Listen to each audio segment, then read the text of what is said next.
Kwa majina naitwa Marco Zakaria Mgeni. Nilikuwa mwenyekiti wa kamati ya maandalizi ya send-off ya binti wa Chifu Emmanuel Mbeyela ambayo imefanyika tarehe 21 ya mwezi wa 11. Tulikuwa na wageni wengi, tukala, tukanywa. Kwa hiyo mara baada ya kumaliza hayo yote, Jumapili saa 10 tukalazimika kuvunja kamati na kufanya tathmini. Yale mabaki ambayo yalikuwa yamebaki tukamkabidhi mzazi.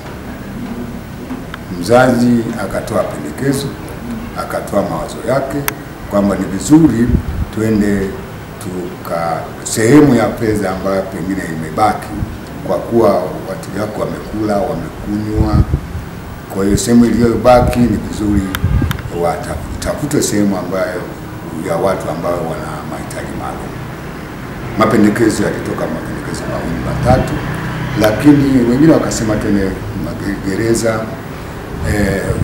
Asilimia kubwa wakapata maamuzi ya kwenda kuwaona watoto wenye mahitaji maalum Kibela. Kwa hiyo mzazi alitoa sehemu ya mabaki, tukaamua kununua vitu. Kwa hiyo tukanunua maharage kilo 200, tumenunua sukari kilo 50, tukanunua pambas zile zamani ya 2,500. Pia tukanunua mafuta ya kupaka, tukanunua sabuni ya unga mfuko moja na boksi la sabuni ya vipande.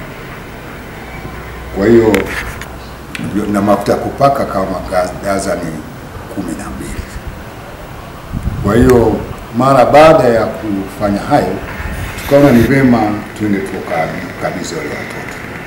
Kimsingi wale watoto kwa kweli wanahitaji kupata msaada mara kwa mara, wanatakiwa kwenda kusalimiwa.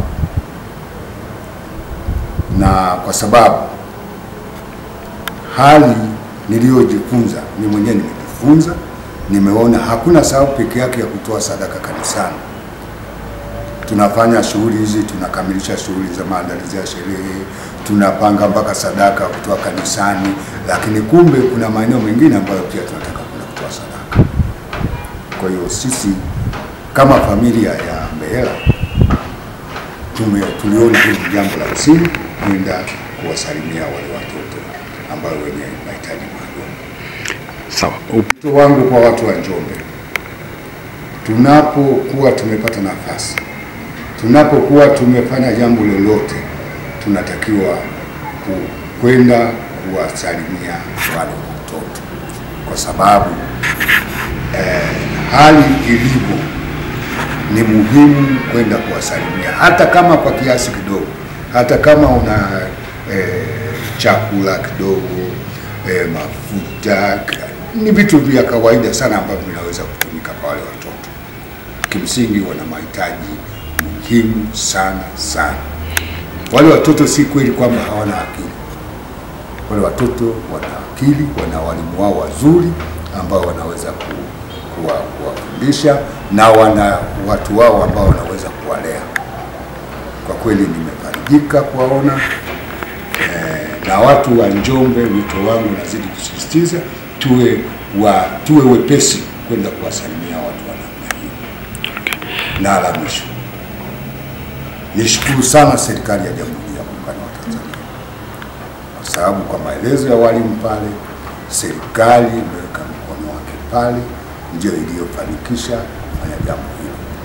Niombe wale wenye nafasi ya uwezo wa kiuchumi pia wasapoti, ili tuwe na vituo vingi vya kutosha hapa Njombe, kwa sababu ni vya msingi.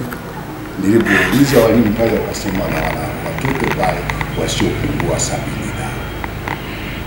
Kwa hiyo na Njombe yetu ni kubwa, ni vizuri wazazi wenye watoto kama wale wasiwapiche majumbani, wapelekwe maeneo yale ili waweze kulelewa ipasavyo.